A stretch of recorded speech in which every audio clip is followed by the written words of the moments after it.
Hey everyone, it's Friday, it's getting late, I'm running out of light, and I'm in a hotel room. I've got to get recording and get this done in order to get my promised video out by the end of the day. So let's get started.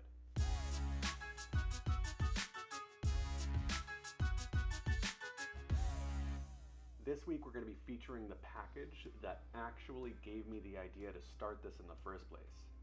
I got a tweet from Drew ML stating that he had never heard of the Unminify package before, and it would be great if there was some sort of a demo site that he could play around with. Unminify is a package created by Kevin Gibbons of Shape Security that reverses a lot of transformations and trivial obfuscations that minifiers and obfuscators perform on JavaScript, so that you can end up with a JavaScript source file that is easier to read, easier to analyze, easier to understand. The way it works is that it parses JavaScript into an abstract syntax tree and then continues to apply transformations over this tree over and over and over again until the tree stabilizes, and then it generates source based off that tree.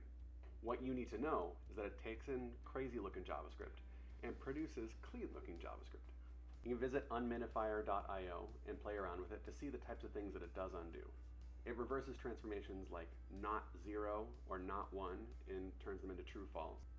It translates computed member expressions into static member expressions and basically just does a lot of stuff that if you're looking at a minified JavaScript file, sure, you can prettify it, you can beautify it, but there's still a lot in the JavaScript logic itself that makes it difficult to understand. Unminifier combined with a prettifier gives you a very, very easy to read JavaScript source.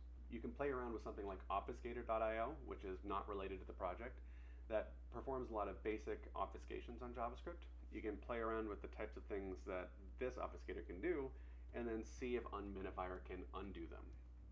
Obfuscator.io, if you've never played with it before, is also a pretty cool site to use.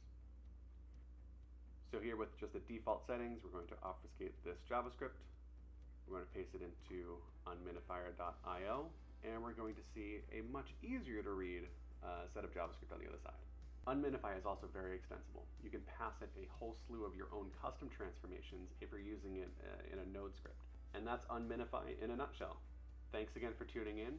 If you like this sort of stuff, then please subscribe, hit the bell for notifications, like the video, whatever else, all the standard YouTube-y stuff. It's good feedback for me, and it helps the channel grow. Thank you very much. See you next time.